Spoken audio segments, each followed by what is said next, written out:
Here's one of our favorite clips from Neighborly Discourse with Billy and Steve. All right, so that's our 10 minutes. We got 15 seconds here. We'll stop it. So that was my random 10 minutes of whatever. Let's spin this wheel here and see what we get for topic number 1. Let's put it down. Can we see it?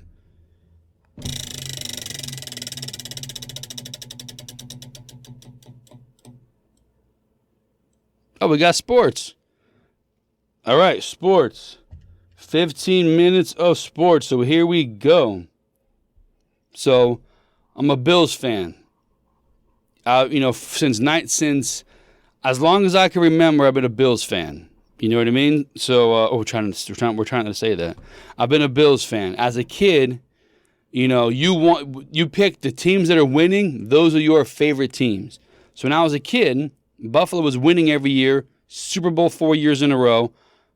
I personally, we live in South Florida, Dolphin fans, Hurricane fans, Miami Hurricanes College, they annoy the ever-loving hell out of me. They drive me insane.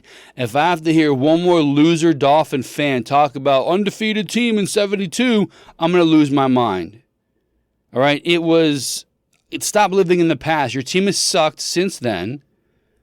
I don't want to hear it anymore. So as a Bills fan, we were always winning, and I try not to say we. I'm not a we guy. I don't play for the team. I'm not on the roster.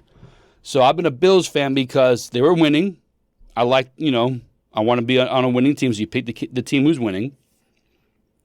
And I didn't like Dolphin fans, and Buffalo beat the crap out of Dolphins every year, so it made it even more interesting for me. And so I saw a couple of weeks ago, we just spoke about it, Kyler Murray signed this giant deal. And I was super nervous because he's not worth that to his team. As far as if you want to equate contract to performance on the field, he is not worth $40 million a year. He's not. They started, I think, 8-0, 9-0, and finished like 10-6, 11-6, something like that. They fell apart. He got hurt. He threw a bunch of interceptions. The team kind of fell apart. He's not worth that money. To me, Bills fan, where we at here? I'm looking at the camera backwards. Bills fan, Josh Allen, to me, is the best quarterback in the NFL right now. Passing, accuracy, ability to create, run when needed to run, not making stupid plays, trusting his abilities. I'm taking Josh Allen over everybody in the NFL right now. So I see Murray gets a $40 million a year deal, and I'm like, oh, crap. First of all, your salary cap is what, $280 million, I believe, something in the NFL? So 40 of it goes to one player. So you think, oh, $240 million, that's a lot left. Well, you got 52 other people you got to pay now. And some people want more money, however they do it. So I found out that Buffalo restructured Josh Allen's deal, I think last year or the year before. I'm going to try to pull it up here, but it wasn't a, I'm going to say it's not a bad year, but a bad contract, but it still gives Buffalo room to maneuver. So Josh Allen's contract details and bonuses entering his 4th season in the NFL. Allen and the Bills agreed to a 6-year, $258 million extension. So this wasn't even publicized. I don't remember. Anyway. So 6 years, $258 million. So I'm trying to figure out the details because there's language in here that leaves room for other players. We saw this with Baltimore. When Baltimore won the Super Bowl, the next year they gave Joe Flacco $120 million. Half the defense was gone. Receivers were gone. Baltimore's been not good ever since. What's the other team I'm thinking about? I know you guys are saying it back at me. The old man's probably saying it too. Look at so-and-so. Seattle. Defense, above all, is why that team won. Marshawn Lynch, ball control, why that team won.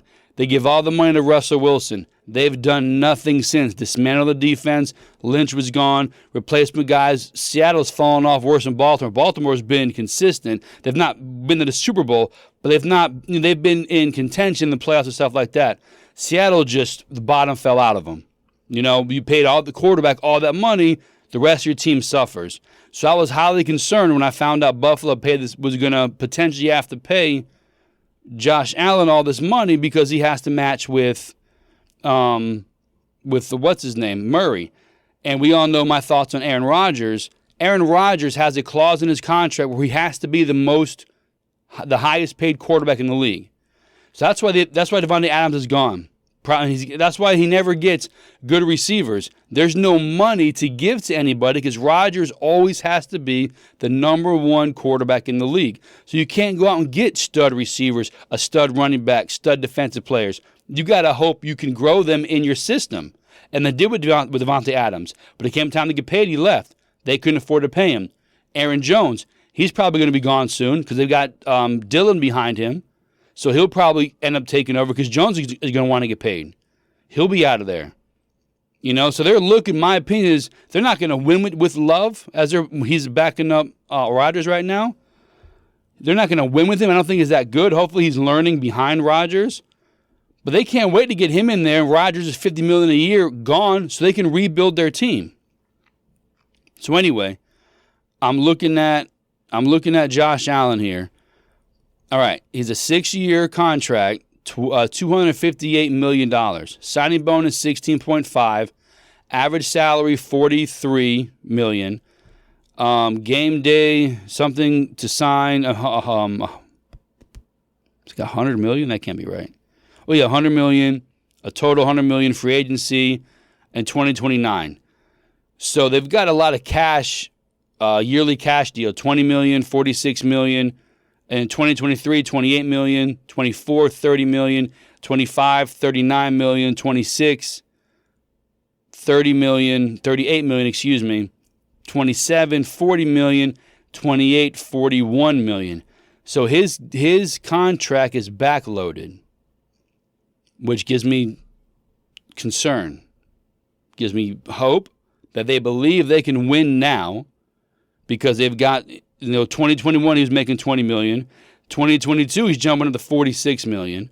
And then he's going to $28 million in 23, $30 million in 24, $39 million in 25, and then $38 million in 26. All lower than what reportedly Kyler Murray is getting.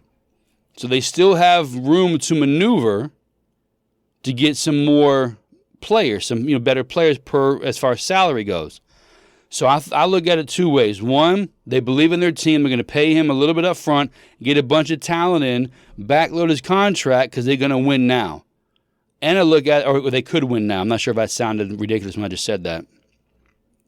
But also, if it doesn't go well, they're going to cut him because there's no guaranteed contracts in the NFL.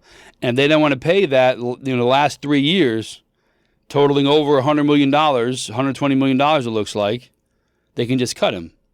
And that's bad news for my team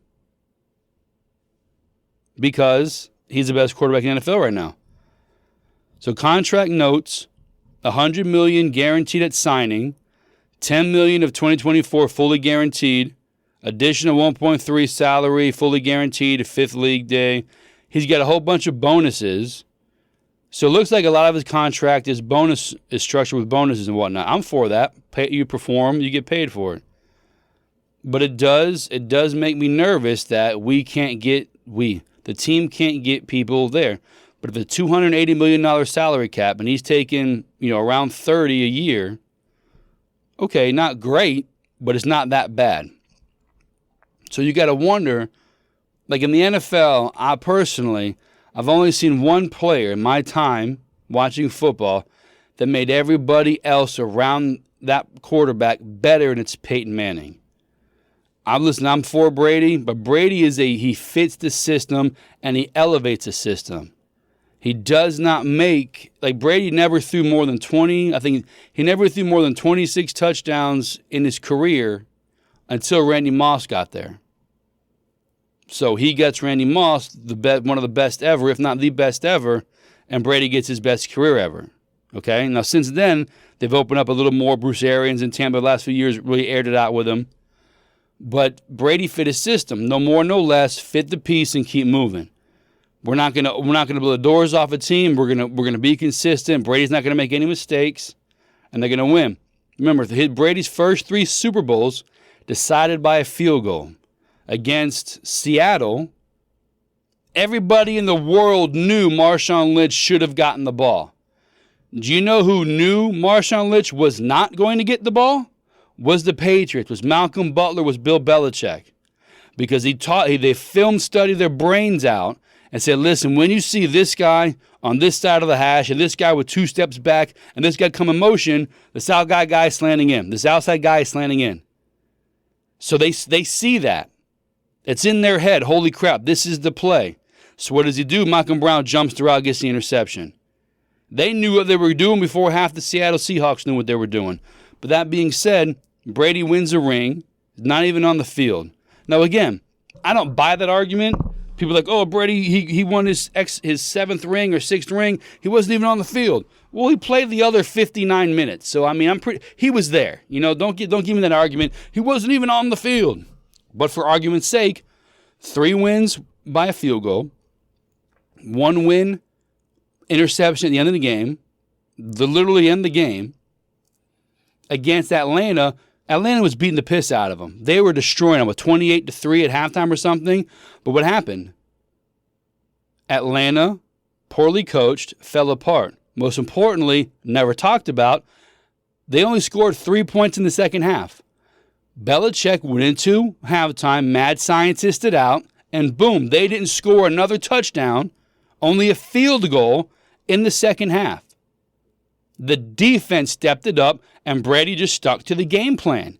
And when your game plan can pretty much get you anywhere from a field goal to a touchdown every time you touch the ball, and the other team just stops scoring, you're going to climb your way back into the game.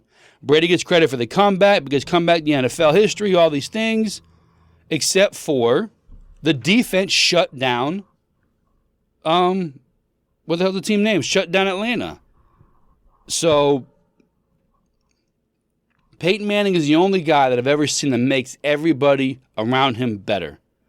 All the players, I posted this on Instagram and Facebook and all of our socials that I think it was Bart Scott said, listen, I had no problem playing against Peyton, playing against Tom Brady.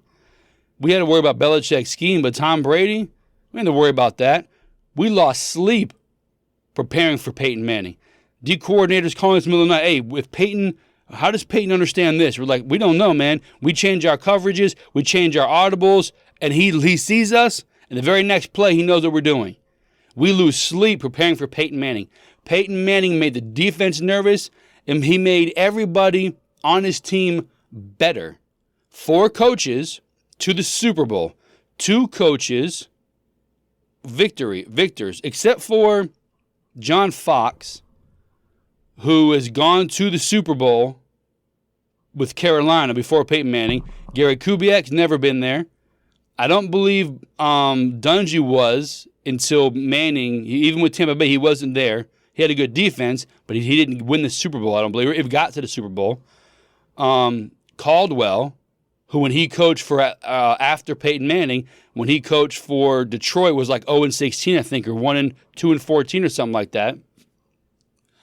John Fox was the only one that had won before. And then didn't win with Manning. It was Dungy and it was Kubiak. And Caldwell and Fox didn't win. But this guy got 4 different coaches, which means 4 different staffs to the Super Bowl. Okay? Brady had 1 guy for 20 years. Maybe 2 or 3 coordinators in 20 years. The same guy we rotated in and out. He fit a system that didn't change. It only was modified, but the guts were there. Manning had to relearn this stuff. So he's the only guy, to me, that would be worth anything you would pay as far as performance. Brady, he'll bring in some fans. But do keep in mind, some people will go to see the player. Like I wanted to watch Peyton Manning. You know, I wanted to see Brady from time to time. People go to watch the team. Football, the league is 100 years old. The average NFL over 100 years old. The average NFL career is 3.5 years. So the NFL has been around long after players have retired, and it only gains popularity. So people, you can say, I'm going to go to see this player, but when that player retires, you're going to go see the next player, and the next player, and the next player, because you're going to watch the team. So Manning is the only one worth that salary. So right now playing, I think Josh Allen makes his players better, but not to the levels of Peyton Manning. but he brings value to his team. And in a small market like Buffalo, he's king up there. Hospitals, donations, charities, businesses. So you invest in that player because that player drives revenue for your entire city. So you invest that way as well. These people, yes, they are NFL players, they're human beings, but they are investments. And if you're good and good for the community, and he stays in the community, more people stay in the community to root for the team, to go to the games, to drive up the economy, it's a great investment all around, and that's lost on some people. All right, that's sports. That is sports. Go Bills.